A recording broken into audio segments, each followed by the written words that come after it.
So Mark, back to promises and the voters. One of the major issues we spoke about in 2015 was dollar to naira. We saw some posters saying we'll return the dollar to 1 naira. At that point in time, I think the dollar had gone up to about 241 naira, and we're going crazy because it was increasing by the day. So we've had so many promises. What do you gauge the voters' perception based on the promises which we've had in the past and now?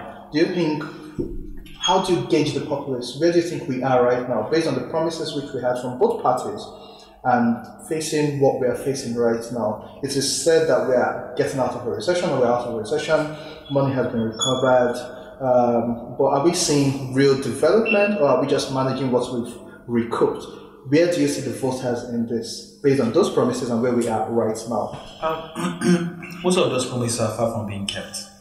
Most of them are really, really far from being kept.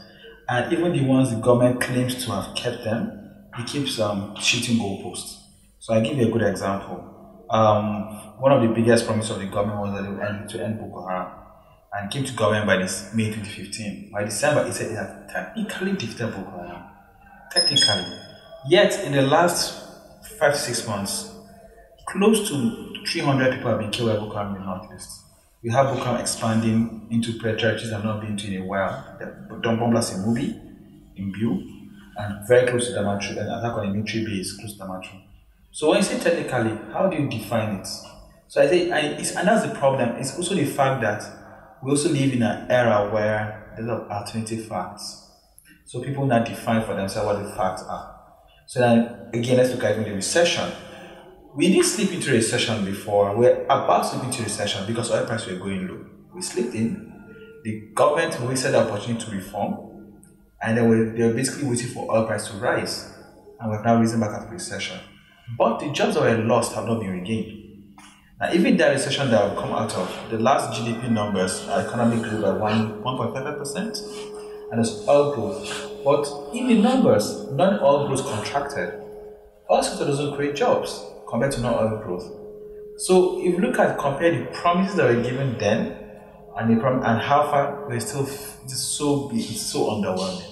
There's a huge gap in promises that have been kept. So two things. When the current president was elected, it took him 6 months to appoint ministers. Do you feel that contributed to the recession which we have? And who do you think should take responsibility for this problem? Is it now the ministers who we already have and the elected people, or the president who was responsible to make certain decisions and it took him 6 months to make those decisions? I'll put the blame squarely on the president. That 6 months was a huge loss of momentum. And if you're counting 6 months from May to November, you're forgetting you had 2 months between winning the election and coming to office. So that's actually 8 months. So at least there should be a semblance of a team. Yes, I understand that the constitution says you must appoint 36 ministers, 1 minister per state. But their key ministers should have an idea of who you want. And so in that period of time, you had, for example, many decisions couldn't be made. There are decisions that had required ministers to consent to it. The investors were waiting for, okay, who are they going to appoint finance minister, for example? What direction will he take? What will be their way? What is their school of thought about many things? So he was expected to hit the ground running, and he didn't, or maybe the ground swallowed him up. But that loss of momentum impacted greatly. Now we are in a four-year system. In reality, you have basically like 2 years to really do work, because by the time it gets to mid 2018 at best, governance grounds to your halt. You have people looking for those are running for office, primaries. It becomes full-time politicking. So that period he had would have given a good start to know, and then again he had a honeymoon period. When you have put in office, use the honeymoon period to push your hardest ideas first. For example, I'm not a fan of the government's monetary policy.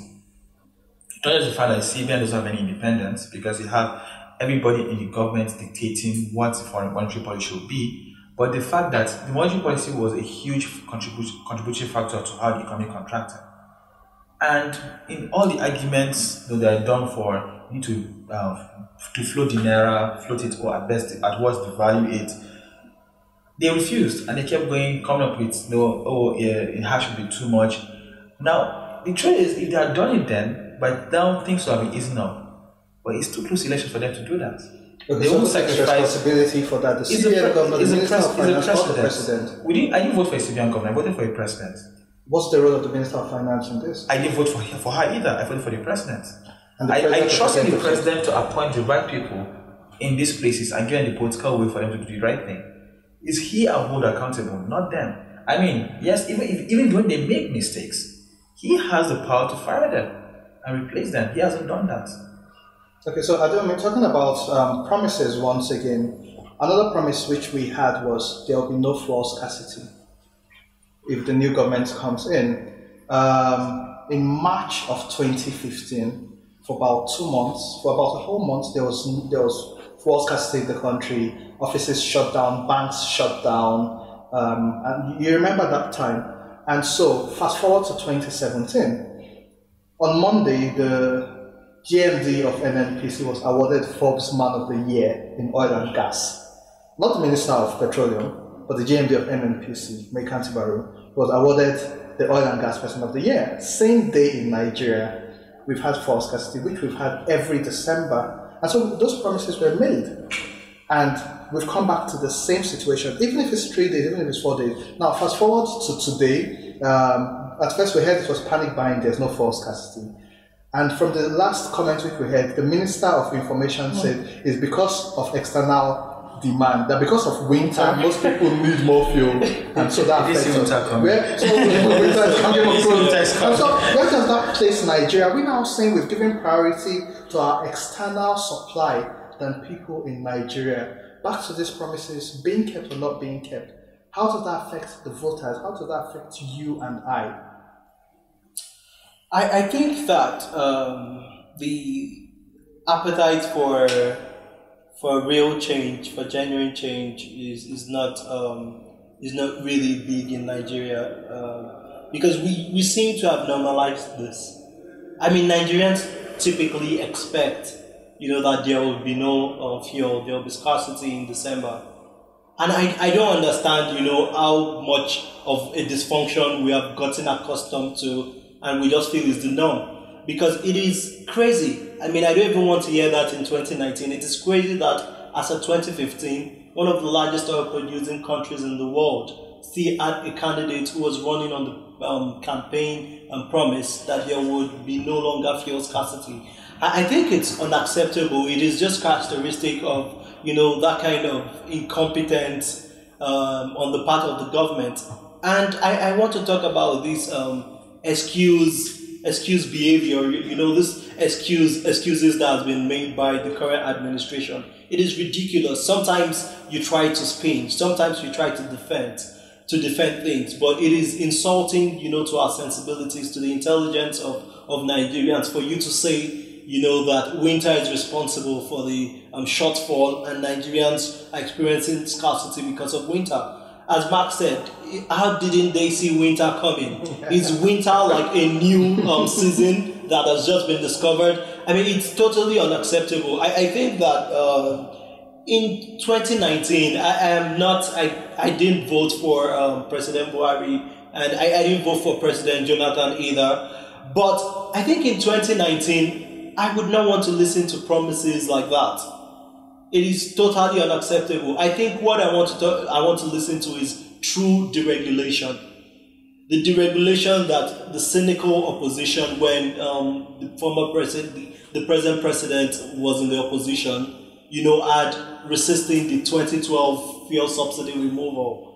And in hindsight, people just think about it now and say, probably this is something that there should have been a bipartisanship about. Because it's ridiculous. We can't continue to have this kind of conversations. I think that I'm in total support of an end to subsidy in all its forms. And as I said, when the president came in with that height of goodwill, those were the times he could push for those kind of reforms. I think the same thing happened with the Jonathan government. He let a lot of time pass before he did what he had to do. And that's what we are saying. I mean, it can be an unpopular decision right now, but I think he should like get rid of subsidy in all its forms. But talking about subsidy, I recall specifically a video interview where the current president, then he wasn't president, stated clearly that there's no such thing as subsidy. And this is someone who was in charge of PTF or PTDF. Yes, so he said there's no such thing as subsidy. And so the previous president reduced fuel price from 97 naira to 87 naira, maybe as a campaign strategy. Right. Now, right in front of us, we've seen this administration increase fuel price to 145 naira. So are you saying even with fuel at 145 naira, fuel subsidies haven't been completely removed? And so who are we kidding right now? So who really is the fool in this space? Because no one has reacted to the fuel prices being increased. I personally feel if we are getting out of a recession, what has happened is the monies have now been recouped from our bank accounts into a national treasury to show that we are balanced enough, because you now have a system where all you are doing is taking from the people to put in one pot, which was already depleted. So point one, we saw the fuel price increase from 87 to 145. So are you trying to say subsidy hasn't been fully removed? And secondly, where's the outrage? I mean, like it's apparent that subsidy exists. I mean, there's been a lot of conversation between the oil marketers saying the government still owes them some money, and there's also been an issue about the supply, because the current structure basically is that the government takes over the supply and sells to these guys. But one of the things that the regulation was supposed to do was to ensure that market forces, determine the price of fuel in Nigeria. The second thing that the regulation would have offered us was it would have brought the necessary investments to build these refineries that we all talk about in Nigeria, because you cannot have like a form of subsidy and expect serious institutional investors who do not depend on government patronage or support or backing, to come into this country and invest. And it makes a whole lot of sense when you think about it.